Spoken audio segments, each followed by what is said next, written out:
Heyo, John Lee Dumas here of Entrepreneur on Fire, the #1 business podcast, and you are listening to the How to Quit Working show by Jeff Steinman, where you'll hear insights, stories, and inspiration from successful entrepreneurs who quit their job and started a business. Prepare to ignite. This is the How to Quit Working show. Jeff Steinman believes entrepreneurship is the only true path to freedom. That's why he created the How to Quit Working show, where you'll hear stories, insights, and inspiration from lifestyle fanatics who left their soul-sucking 9-to-5 job forever. Now, here's your host, author, entrepreneur, and ultimate lifestyle fanatic, Jeff Steinman.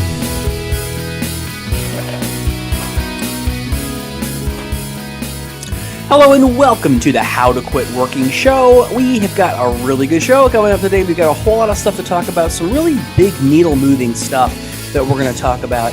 Heather is going to be talking about those voices in your head, those not the voices that tell you really crazy things, but the voices in your head that we all have that are telling you actually really crazy things, which are things like, oh, you can't do that. That you're not good enough for that. You shouldn't do that. You'll never be successful. Those kinds of things. Heather's going to talk about how to deal with those voices, how to shut them up, and how to get on with creating your successful business. I'm going to talk a little bit about taking action. You know, we've talked about this a lot on the show.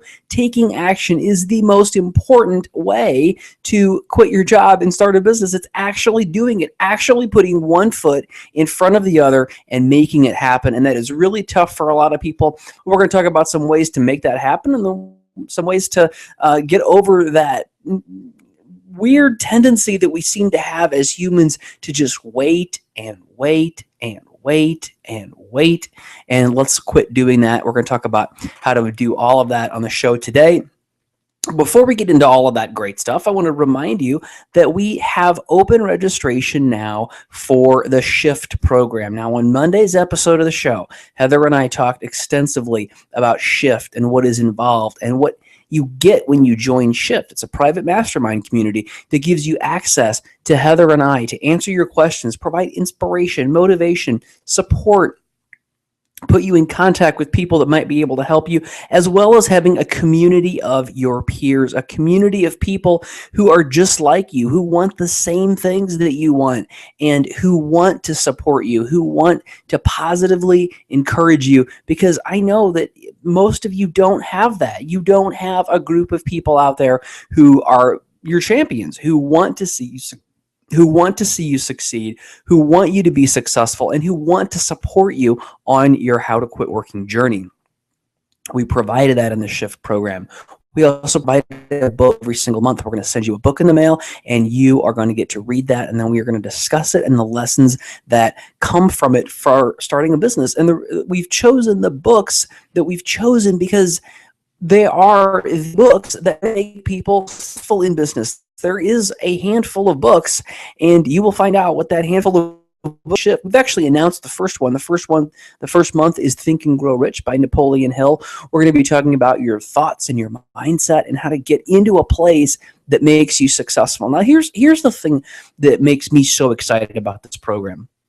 When you talk to people and you ask them why they're successful, and I have asked that of a lot of people, a lot of really successful people like Debbie Travis of The Painted House, people like Dan Pena, people like John Shear of The Video Professor, people who've made millions and millions and millions of dollars. And what they all say over and over and over and over again is, it's how I think. It is all in how I have trained myself to think, and that is what that book is all about. So you don't want to miss the first one. Now, you have to register by the end of January in order to get into the first month of Shift, which begins on February 1st. So you've got to register by then. I mean, you know, when you think about all the things that you could do, you can go out there and you can get training and you can get this and you can get that. But if you have a community of people who you are working with to put the right things in your head and get yourself to thinking the right way and thinking the way successful people think and putting that at the forefront of your mind and really beginning to act and behave in that way, there's just nothing else that is going to give you more results than that. It is an amazing program. It is the thing we've put together, I think, that I am most excited about. And it's $297 every quarter, and I just think it's a hell of a value when you think about it. What we've created and what we put together for that, and to have that constant support you cannot put a price on that. And really, we're asking you essentially for like $100 a month that's payable by quarter. But when you think about $100 a month, what is $100 a month? What do you do with $100 in a month? I mean, that's like maybe 2 tanks of gas. That is like maybe a couple of meals out. I think for a lot of us, that's our cable. I mean, I would highly encourage you, cancel your damn. I mean, if you're really serious about this, call up your damn cable company, shut the cable off, and join the program. And in most cases, it will be a no net difference, and you'll move towards your goal.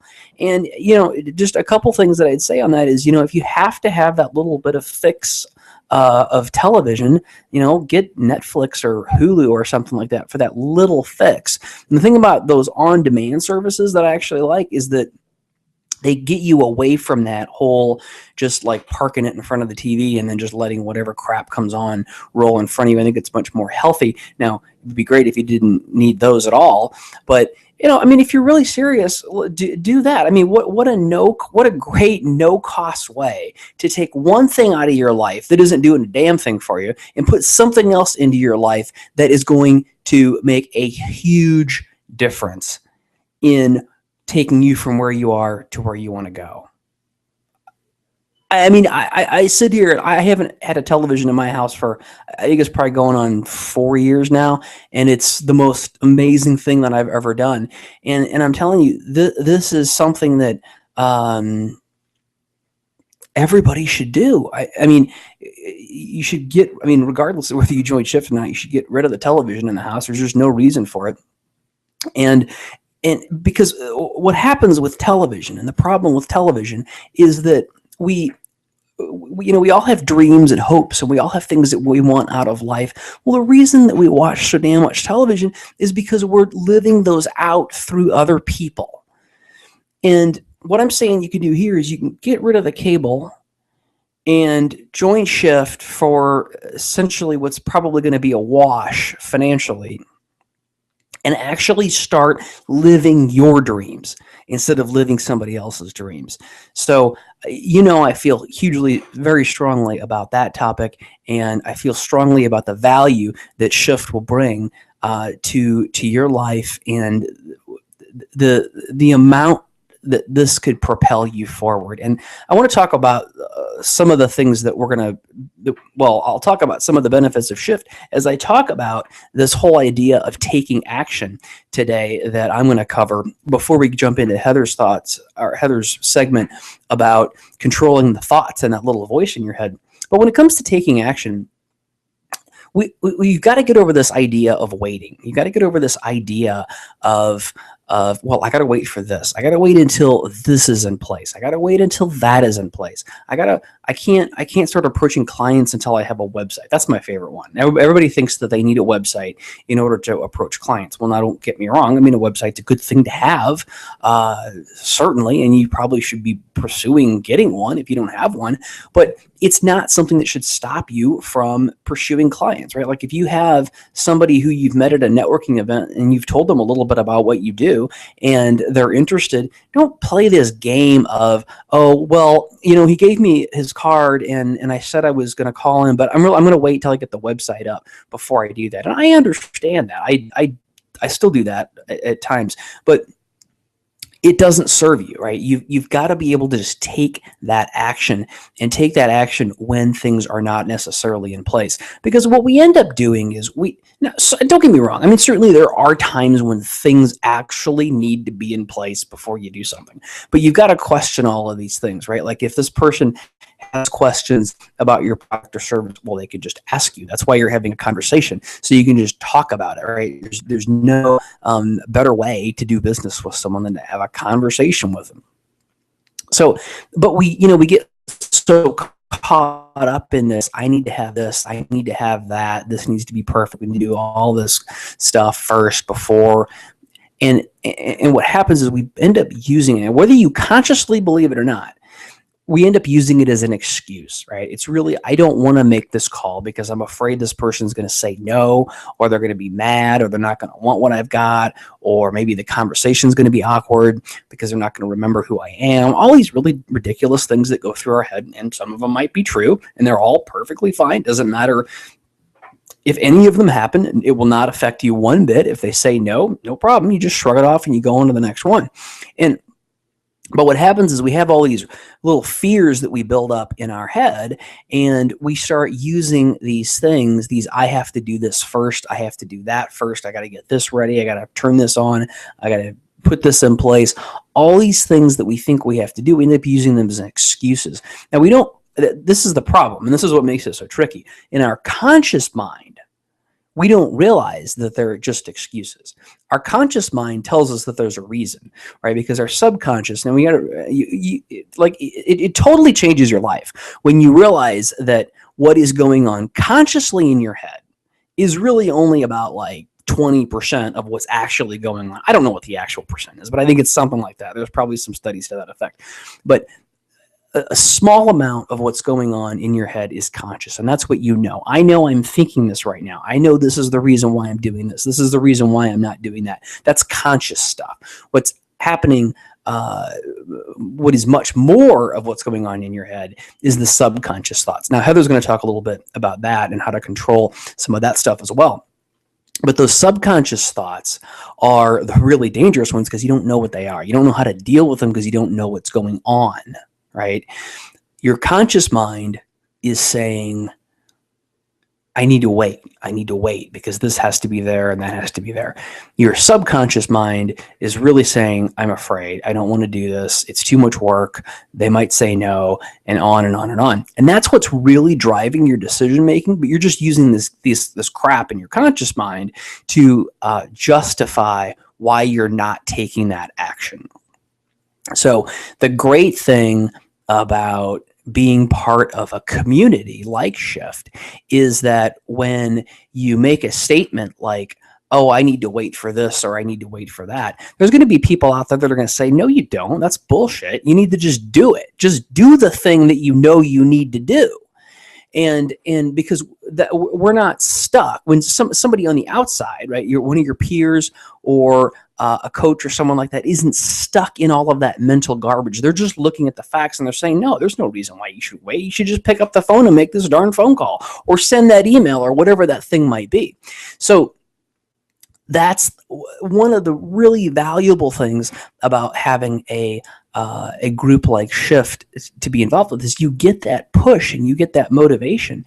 I want to give an example of a conversation that I had via text message with a friend of mine today. He was talking about this business opportunity, and he tells me about this situation, and I responded back and I said, you need to make this guy an offer.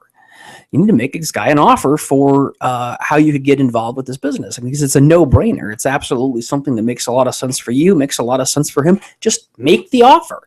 And he's like, well, first I need to do this, and I need to do that, and I need to do this.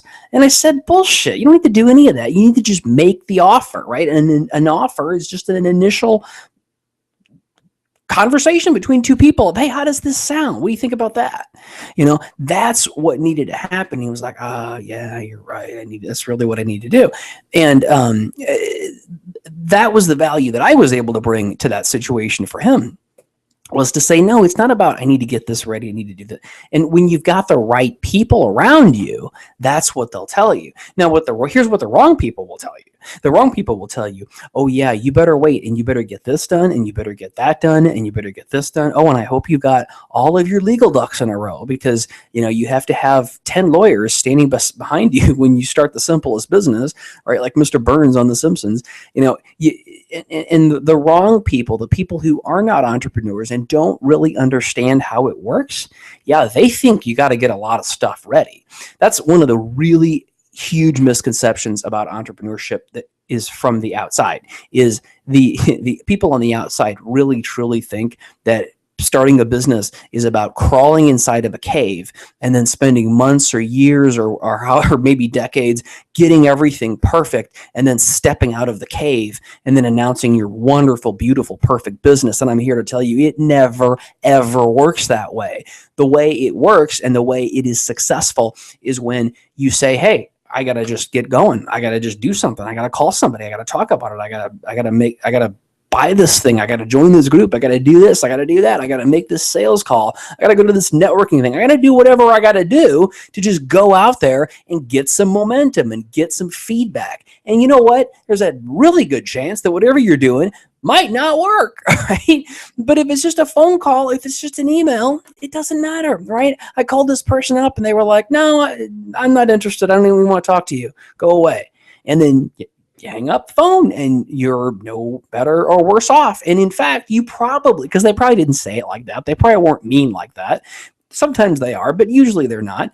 And you probably got some really good feedback about why they weren't interested. And then maybe you can incorporate that and make the business better. But you can't listen to, I call it cheap feedback. It's this, and I don't even know how to put words to it, but I can smell it. But it's this rhetoric that the sort of the normal people have, the non-entrepreneurs have about starting a business. And one of the biggest pieces of that, as I said, is that this whole, you got to get everything ready and everything has to be wonderful and perfect before you unveil it in its perfection and awesomeness to the entire world. And it just never works that way. And what that ends up doing is putting you in a situation where you just wait and wait and wait and wait, and you seek this thing that you never get to. The only way to make progress is to do stuff. And that is why we put the accountability piece into the Shift program. And this is one of the pieces that, when just like I just said, when you launch something, you got to talk to a lot of people and you've got to get a lot of feedback from a lot of different people. Hey, what do you think about this? What do you think about that? What would be good for this? What would be good for that? What do you think would work? What do you think wouldn't work? And what do you want? What do you not want? And so, and the piece that we got the most feedback on, the most positive feedback on, was the accountability piece. And in fact, I had a discussion with somebody about the Shift program, and this was really early on when we were planning. And I said, so we're thinking about offering this and this and this and this, and then the accountability piece and this and this and this. What do you think about that? And his response was, I forgot everything you said before and after accountability, because that's the piece that I need really, really badly. That is so important for me. So it's really important to have that accountability. And well, it's really important to get feedback. And like I'm saying, the feedback that we've gotten from folks is that the accountability piece is really important. And what we're doing is we're just putting together a simple Google Docs spreadsheet that members of Shift will be able to put in to that. Hey, this is what I want to get done in the next week, in the next day, in the next month, whatever the time frame is that's appropriate for you. I think we would challenge you if it was something like 3 months or something, because we would want you to have some more immediate term goals. But whatever time frame it is that you're looking to get something done in, so that as a community we can call you to the carpet and say, hey, it's February 27th, and you said you'd have this done. Is it done? Why don't you show it to us, or why don't you tell us why it's not done? And then you can have the right people there to give you the right feedback, which is, and you might say, well, I felt like I needed to do this first. And then we would say, no, you need to just do it. You need to just make this thing happen, because it's the only way that you're going to move your business forward, is to just do things, take action, take action, take action, take action. And that's why the accountability piece of the Shift program is so valuable. You're going to get the right feedback from the right people. who get it. I mean, just be around a group of people who get it. That's all there is to it. All right, now I want to jump into the segment with Heather. So Heather Osgood, our How to Quit Working coach and my partner in the Shift program as well, is going to talk about those little voices in your head and how to make them shut up. So take it away, Heather. Hello, How to Quit Working community. This is Heather Osgood. I hope that you're having a great day, and I'm so pleased that you're here with us. And I really hope that the information that you gain from listening to the show today will just really propel you to success. Today, I'm going to talk a little bit about the voices that surround us. So they could be the voices from either a parent, a friend, a spouse, a coworker. Really, all the people that surround us have voices that sometimes are loud. But the most important voice is our internal monologue voice, that voice that is constantly going on in our heads and telling us that we're either good or bad, right or wrong. Just that kind of nagging, constant voice that surrounds us. We're going to talk a little bit about that and how we can change the voice. So I wanted to tell you a little bit about how I came up with this topic. And I have the extreme pleasure of being able to homeschool my daughter 3 days a week. She goes to a school where 2 days a week she goes to an actual school and 3 days a week we homeschool. And I feel very blessed to have the opportunity to homeschool her. And the only reason I can homeschool her is because I am a business owner and I would never be able to do this if I had a regular job. And so I do really want to just encourage you that you should set those goals and you should go after the things you want in life, because I never thought that homeschooling my children would be an option, and it is, and it's been an awesome blessing and just really a cool experience. Of course, we have our good days and our bad days, and being with children a lot is always challenging, but I learn a lot, and it's been just a really great experience. And part of what we do at her school is we really dive into literature and history, which I just love because we have read some phenomenal books, and there's just really some awesome literature out there. Even at the age of 6, she's been exposed to so many great things, and I really love it. We read a lot, and this week we had the opportunity to read a story, which is why I'm sharing this with you, because as we were reading this story, it just hit me that I had to share this with the How to Quit Working community. I just absolutely loved it, and I really felt like it just resonated with me so deeply that I wanted to share it with you and talk to you about it a little bit. It's a story called The Singing Tree, and it comes from the Arabian Nights. And if you've never read any Arabian Night stories, you might pick a book up. There's 1,000 of them out there. There's all kinds of choices. And there's actually 1,001 Arabian Nights. There's 1,001 stories that compile the book. And it's pretty intense. There's all kinds. But this particular story, The Singing Tree, was a great one. And in this story, there are 2 brothers and a sister, and they're on this adventure, on this mission to find this singing tree and this talking bird. And through the process of trying to locate this singing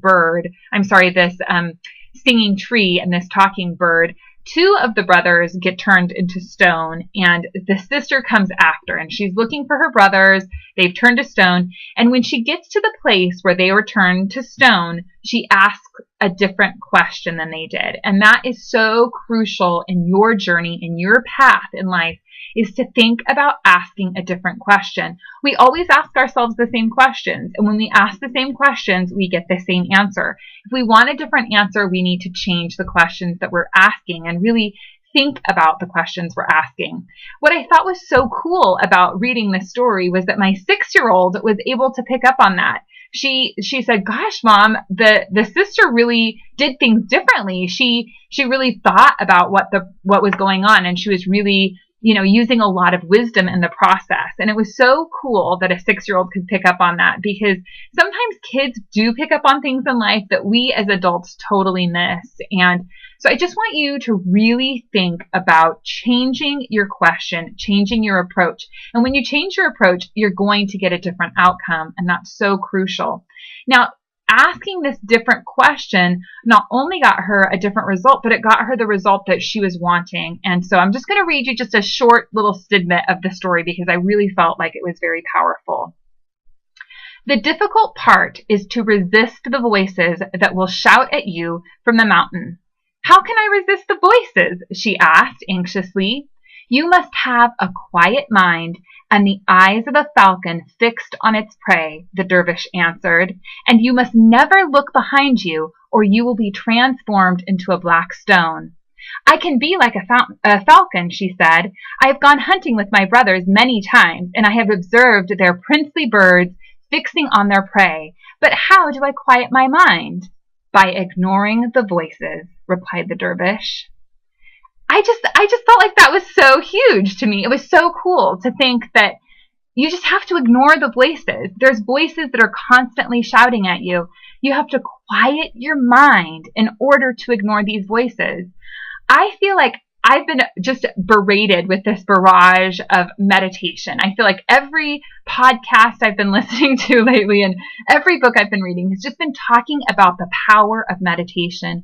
And really, by starting your day off with meditation, with prayer, with just centering yourself, really gives you that opportunity to quiet your mind so you can ignore the voices. You can put them to rest.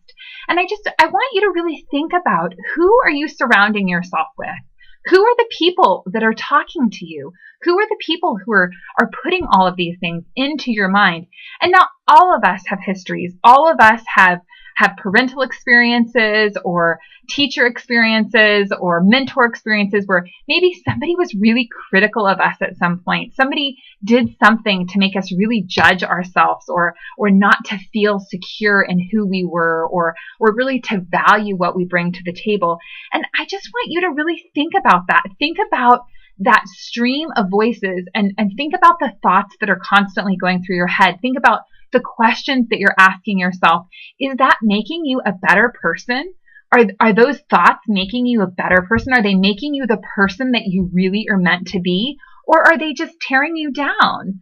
Really, we have to think about that internal monologue. And in order to change that internal monologue, you have to put something different in. You have to replace those thoughts that are really just holding you down with affirmations. Affirmations work extremely well.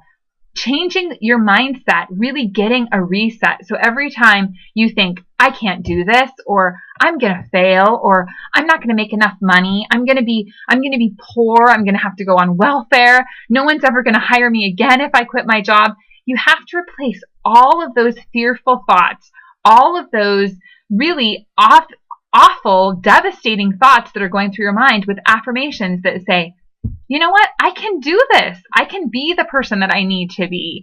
I think back to that Saturday Night Live episode, it was forever ago, where the guy said, I'm smart enough, I'm bright enough, and gosh darn it, people like me, or something like that. You know, every time I think of those words, that's what kind of resonates with me. But it's true. At the end of the day, you have to really believe in yourself.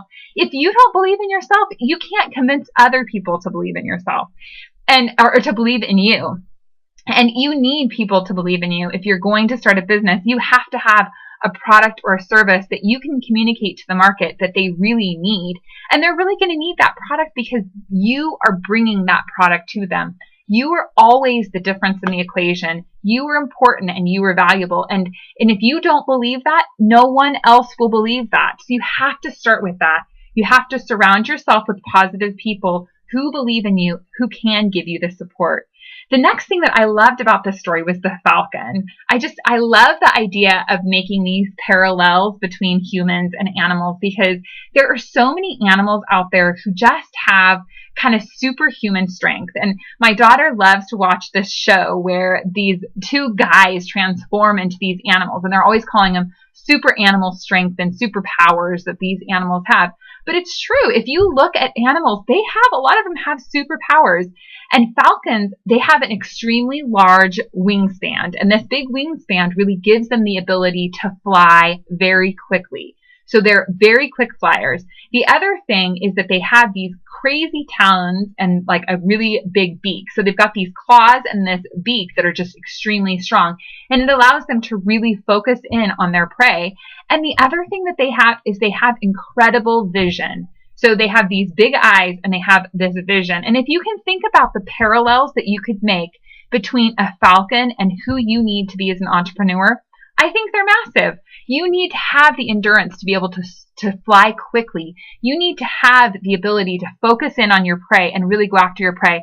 and I hate to make the analogy that our customers are our prey, and they're not. I mean, we don't want to look at them as something that we're killing, obviously, but we are looking at what is our focus? Are our goals our prey? Are we headed for something specific, and are we going at that in a really focused manner? A falcon has a ton of focus. So do you as a human being have focus? Do you have that speed? Do you have the agility to really go after what you're setting your mind to and really get it? I mean, I think that that's huge to think about that.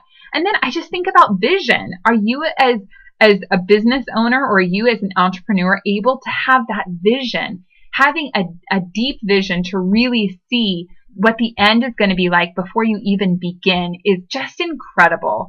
So I want you to really think about, what would it be like tomorrow if you woke up and you were a falcon? And I know that might sound silly, but just imagine yourself as being somebody who has that capability to go after your prey, to stay focused. And this woman was able to get to the top of the mountain, and she was able to find the talking bird and get the singing tree because she had focus. She was able to quiet her mind. She was able to ignore the voices that were shouting at her, telling her to go away and that she was in the wrong spot, and just really stay focused on that goal at the end of the day. So what I want you to do is I want you to really think about, where's your focus lying? Where are these voices in your head? How are they helping you, or how are they hindering you? And what kind of abilities do you have to really go after your prey to get what it is that you want? I know you can do it. I believe that you can do it. And I want you to believe that you can too. Have a great day, and I will talk to you very soon. Great advice from Heather as always, and I love the example she gave of the Stuart Smalley, the old Saturday Night Live character. I think it was played by Phil Hartman, who said, "You're good enough, you're smart enough, and gosh darn it, people like you." So let's end it on that note by saying and reinforcing that you are good enough, you are smart enough, and yes, people do like you, and some people may not like you, and that's okay. That's a really important thing to add on to that. Yeah, some people might not like you, and that is totally cool. A lot of people don't like my approach to quitting your job and starting a business. A lot of people say all kinds of crazy stuff about it, and one of the things that is really freeing and really liberating is to not care anymore about what people think and focus on the people who do like what you have to say. Now, if you thought any of that stuff that we talked about here was good stuff, if you thought it was helpful, if you thought it was inspiring, then the Shift program is for you. All this stuff that we've talked about, all this stuff that we talk about on the show, is all stuff that we have built Shift to make sure that you have everything that you need, to make sure that you have it covered through a community on LinkedIn that you can be involved with regularly, through the regular inspirational videos, through the monthly book that we send to you and the learnings that come along with that, through the regular Google Hangouts, where you'll be able to get on to the Google Hangout and you'll be able to chat with people who want the same things and are ready and there to support you and encourage you, and most of all, the accountability, so that when you have something that you have asked to be accountable for, and you say, "I didn't do that because I got to thinking that I wasn't good enough," you can have some real voices, some voices outside of your head that will say, "Yes, you are good enough, and you can do this, and you better do it. Otherwise, you're going to have to answer to us." So go over to howtoquitworking.com/shift and join the Shift program. I cannot wait to see you in there. It is going to be so cool. It's going to be so much fun.